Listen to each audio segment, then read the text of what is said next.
बार फिर से कुछ बहुत सारे सामग्रियों को लेकर आज हाजिर हुआ हूँ। हाजिर नहीं हो पा रहा था, आप लोगों के समक्ष हाजिर नहीं होने के लिए मैं आप लोगों से माफ़ी मांगता हूँ, क्षमा प्रार्थी हूँ।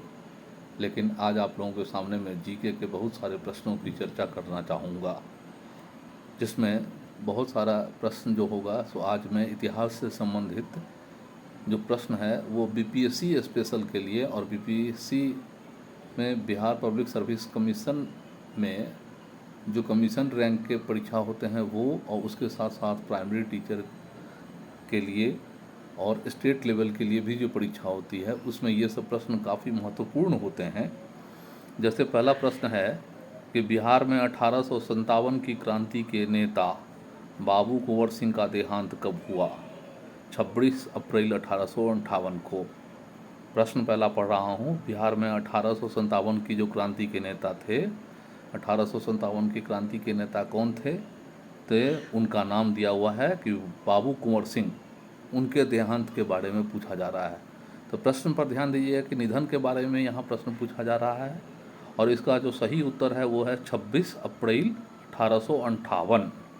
और वीर कुंवर सिंह का जो जन्म हुआ था, वीर कुंवर सिंह का जन्म बिहार के जगदीशपुर में 1777 ईस्वी में हुआ था। ध्यान दीजिएगा, वीर कुंवर सिंह का जन्म बिहार के जगदीशपुर में 1777 में हुआ था। और 1857 की क्रांति में अंग्रेजी सेना का उन्होंने जमकर विरोध किया था। और अगर पूछेगा कि वीर कुंवर सिंह की मृत्यु कब हुई, तो हम लोग उत्तर देंगे 26 अप्रैल 1858 को। उसके बाद एक प्रश्न आता है कि बिहार के उस क्रांतिकारी का नाम बताएं जिसने सितंबर 1928 में हिंदुस्तान सोशलिस्ट रिपब्लिक आर्मी की बैठक में भाग लिया।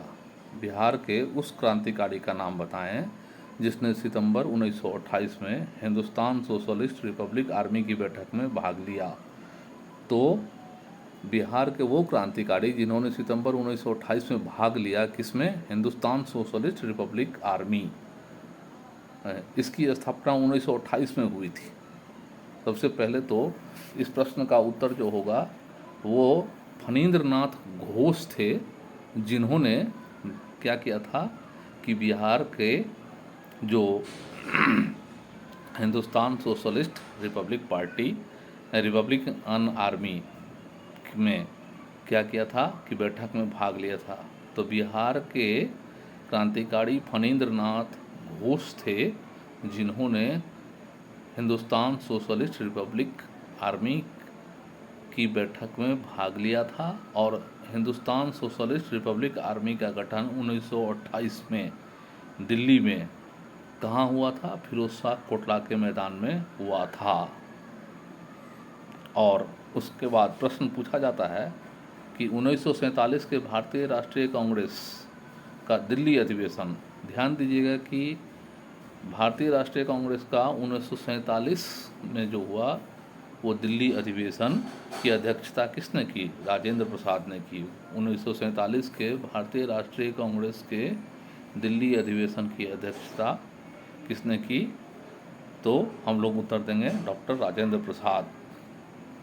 उसके अलावा हमारे पास प्रश्न है कि बिहार में किस स्थान पर भारतीय राष्ट्रीय कांग्रेस का 1922 का अधिवेशन हुआ? तो गया में। ध्यान दीजिएगा, बिहार में भारतीय राष्ट्रीय कांग्रेस का अधिवेशन 1922 में आयोजित किया गया। कब आयोजित किया गया? 1922 में। तो 1922 का बिहार का भारतीय राष्ट्रीय कांग्रेस का अधिवेशन गया में आयोजित हुआ। और ध्यान दीजिएगा कि बिहार में जो गया में भारतीय राष्ट्रीय कांग्रेस का अधिवेशन 1922 में आयोजित हुआ, तो इससे प्रश्न बनता है कि 1922 ईस्वी में जो भारतीय राष्ट्रीय कांग्रेस का अधिवेशन हुआ बिहार में, वो किस स्थान पर हुआ? तो गया में हुआ। और अध्यक्षता किसने की? तो चित्तरंजन दास ने की। और उनका पूरा नाम था देशबंधु चित्तरंजन दास। तो भारतीय राष्ट्रीय कांग्रेस के 1922 के बिहार में जो अधिवेशन हुए उस जगह का नाम गया था। और भारतीय राष्ट्रीय कांग्रेस का 1922 में बिहार में हुए अधिवेशन की अध्यक्षता देशबंधु चित्तरंजन दास ने की। और ध्यान दीजिएगा कि 1923 में एक पार्टी की स्थापना हुई जिसका नाम है स्वराज पार्टी। तो देश बंधु चित्तरंजन दास ने किसके साथ मिलकर? मोतीलाल नेहरू के साथ मिलकर। प्रश्न बनता है कि चित्तरंजन दास ने किसके साथ मिलकर के 1923 में स्वराज पार्टी की स्थापना की? तो चित्तरंजन दास ने क्या किया? मोतीलाल नेहरू के साथ मिलकर के बिहार में स्वराज पार्टी की स्थापना की। बिहार में कानून द्वारा गोवध किस वर्ष में प्रतिबंधित किया गया? तो 1955 में प्रतिबंधित किया गया। बिहार में कानून द्वारा गोवध यानी गाय का वध, बिहार में जो गोवध है यानी गाय का वध किस वर्ष प्रतिबंधित किया गया? तो 1955 ईस्वी में गाय का वध प्रतिबंधित कर दिया गया। उसके बाद हमारे पास प्रश्न है, बिहार का प्रथम गैर कांग्रेसी मुख्यमंत्री कौन था?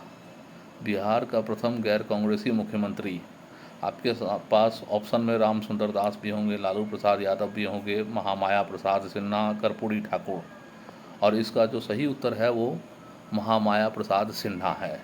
प्रथम गैर कांग्रेसी का मतलब जो कांग्रेस से संबंधित नहीं थे। तो बिहार के प्रथम गैर कांग्रेसी मुख्यमंत्री महामाया प्रसाद सिन्हा।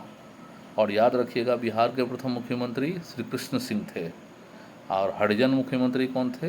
बिहार के प्रथम हरिजन मुख्यमंत्री भोला पासवान थे। बिहार के प्रथम मुस्लिम मुख्यमंत्री अब्दुल गफूर थे। तो इसमें कुछ प्रश्न ऐसे भी हैं जो मैं अलग से बताते हुए चल रहा हूँ। पहला प्रश्न आपको बताया कि बिहार के प्रथम गैर कांग्रेसी मुख्यमंत्री महामाया प्रसाद सिन्हा, बिहार के प्रथम मुख्यमंत्री डॉक्टर श्री कृष्ण सिंह, बिहार के प्रथम हरिजन मुख्यमंत्री भोला पासवान शास्त्री, और बिहार के प्रथम मुस्लिम मुख्यमंत्री अब्दुल गफूर, और सबसे कम अवधि वाले मुख्यमंत्री सतीश प्रसाद सिन्हा। तो हमारे पास इससे पहला प्रश्न, प्रथम गैर कांग्रेसी मुख्यमंत्री जो बने वो महामाया प्रसाद सिन्हा। उसके अलावा 4 और प्रश्न बनने जा रहे हैं, ठीक है। तो 4 और प्रश्न जो बनेंगे उस 4 प्रश्न में प्रथम मुख्यमंत्री, तो बिहार के प्रथम मुख्यमंत्री का जवाब से कृष्ण सिंह होगा। बिहार के प्रथम हरिजन मुख्यमंत्री का नाम भोला पासवान शास्त्री होगा। उसके बाद बिहार के प्रथम मुस्लिम मुख्यमंत्री अब्दुल गफूर, प्रथम मुस्लिम मुख्यमंत्री, अगर प्रथम मुख्यमंत्री तो श्री कृष्ण सिंह, लेकिन प्रथम मुस्लिम मुख्यमंत्री तो अब्दुल गफूर, और प्रथम हरिजन मुख्यमंत्री तब हम लोग भोला पासवान का नाम लेंगे। और सबसे कम अवधि वाले यानी जिनका शासनकाल सबसे कम रहा वो कौन थे? तो वो थे सतीश प्रसाद सिन्हा। अच्छा उसके अलावा हमारे पास कुछ और भी प्रश्न हैं दोस्तों, जिसके बारे में मैं आप लोगों के साथ चर्चा करना चाह रहा हूँ। देखिएगा, कुछ ऐसे भी प्रश्न हम लोग करना चाह रहे हैं। जैसे एक प्रश्न है, नदियाँ जो बिहार और उत्तर प्रदेश के बीच की सीमा रेखा बनाती है। तो हमारे पास ऑप्शन में बहुत सारे चीज़ हैं, मैं इसका पीडीएफ भी जारी कर दूंगा, आप लोगों को पीडीएफ दे दूंगा। जो भी प्रश्न बता रहा हूँ इसके अलावा भी कुछ प्रश्नों को इसमें डाल दिया करूँगा, इसका पीडीएफ इसके ठीक बाद आप लोगों के पास डाल दिया करूँगा। बिहार और मध्य प्रदेश के बीच की सीमा रेखा कर्मनासा, गंडक और घाघरा नदी है, जो उत्तर प्रदेश और बिहार के बीच सीमा रेखा बनाती है। कर्मनासा, घाघरा और गंडक, ये नदी बिहार और उत्तर प्रदेश के बीच सीमा रेखा बनाती है। याद रखिएगा, इसमें से जो अभी हमने कहा था आपको कि कर्मनासा, गंडक और घाघरा, इसमें कर्मनासा नदी को प्रायः लोग अशुभ नदी कहा जाता है। और अब लोग कभी कभी पूछा जाता है कि अगर आपको मान लीजिए यही ऑप्शन दे दिया जाए, प्रश्न बदल दिया जाए, पूछा जाए कि कर्मनासा, घाघरा, गंडक में से किसे अशुभ नदी माना जाता है, तो आप सही उत्तर देंगे कि कर्मनासा नदी को अशुभ नदी माना जाता है।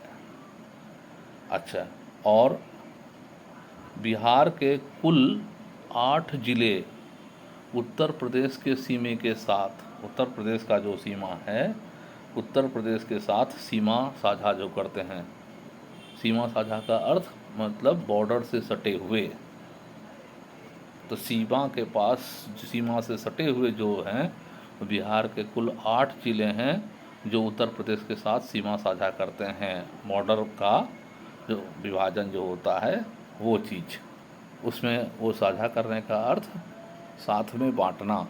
तो सीमा जो बटा हुआ है उसमें 8 जिले बिहार के हैं जो उत्तर प्रदेश की सीमा के साथ रहते हैं। बिहार का सबसे लंबा राष्ट्रीय राजमार्ग NH 31 है। बिहार से गुजरने वाला राष्ट्रीय राजमार्ग NH 2 है, और NH 12 है जो बिहार से राजमार्ग नहीं गुजरता है। ठीक है, हमारे पास ये चीज़ है कि बिहार से गुजरने वाला राष्ट्रीय राजमार्ग, तो बिहार से गुजरने वाला राष्ट्रीय राजमार्ग NH 51 है, NH 31 है, सॉरी NH 31 है। राष्ट्रीय राजमार्ग जो बिहार से नहीं गुजरता है, राष्ट्रीय राजमार्ग जो बिहार से नहीं गुजरता है वो है हमारे पास NH 12। अब बिहार में सर्वाधिक लंबाई वाला राजमार्ग, राष्ट्रीय राजमार्ग, सबसे लंबा राष्ट्रीय राजमार्ग NH 31 है।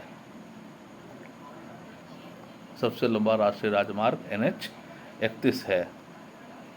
और उसके अलावा हम लोगों के पास 3 प्रश्न, इसमें 3 कुछ पॉइंट हैं जो हम राष्ट्रीय राजमार्ग के बारे में आप लोगों के बारे में सामने रखा है कि NH 2 जो है सो बिहार से गुजरने वाला राष्ट्रीय राजमार्ग है। लेकिन सबसे लंबा राष्ट्रीय राजमार्ग पूछेगा तो हम लोग कहेंगे NH 31 है, जो बिहार से गुजरने वाला सबसे लंबा राष्ट्रीय राजमार्ग NH 31। और बिहार से गुजरने वाला राष्ट्रीय राजमार्गों में से एक NH 2 है। उसके अलावा बिहार से नहीं गुजरने वाला राजमार्ग NH 12 ऐसा राजमार्ग है जो बिहार से होकर नहीं गुजरता है। उसके अलावा देखिएगा, इसमें कुछ प्रश्न ऐसे भी बनते हैं जो हम 2001 की जनगणना के अनुसार बिहार भारत का तीसरा बड़ा जनसंख्या वाला राज्य था। जो अगर हम जनसंख्या के हिसाब से देखें कि कौन सा राज्य बड़ा है, तो उसमें हम लोग देखेंगे कि 2001 की जनसंख्या के अनुसार बिहार भारत का तीसरा सबसे बड़ा, है ना, जनसंख्या वाला राज्य था, तीसरा बड़ा जनसंख्या वाला राज्य। तो और 2001 में बिहार की जनसंख्या यहाँ पर देखेंगे तो 8,29,98,509, 8,29,98,509 ये था। जनसंख्या के अनुसार तीसरा एवं क्षेत्रफल में 12वां राज्य। तो जनसंख्या के अनुसार तीसरा और क्षेत्रफल के आधार पर 12वां। तो ध्यान दीजिएगा कि भारत में जब हम जनसंख्या के अनुसार देखेंगे तो जनसंख्या के अनुसार तीसरा बड़ा राज्य बिहार था, और क्षेत्रफल में 12वां स्थान बिहार को प्राप्त था। तो आपसे प्रश्न जब पूछेगा कि जनसंख्या और क्षेत्रफल दोनों के अनुसार, तो जनसंख्या के अनुसार बिहार को तीसरा स्थान प्राप्त है और क्षेत्रफल के अनुसार बिहार को 12वां स्थान प्राप्त है। इल्तुतमिश ने बिहार में अपना प्रथम सूबेदार किसे नियुक्त किया? उत्तर है मलिक जानी। इल्तुतमिश ने बिहार में अपना प्रथम सूबेदार नियुक्त किया। तो कब नियुक्त किया ये नहीं पूछा है, पूछा है किसे नियुक्त किया। तो बिहार में इल्तुतमिश ने अपना प्रथम सूबेदार, तो मलिक जानी जो था वो इल्तुतमिश का प्रथम सूबेदार था। कहाँ पर? बिहार में।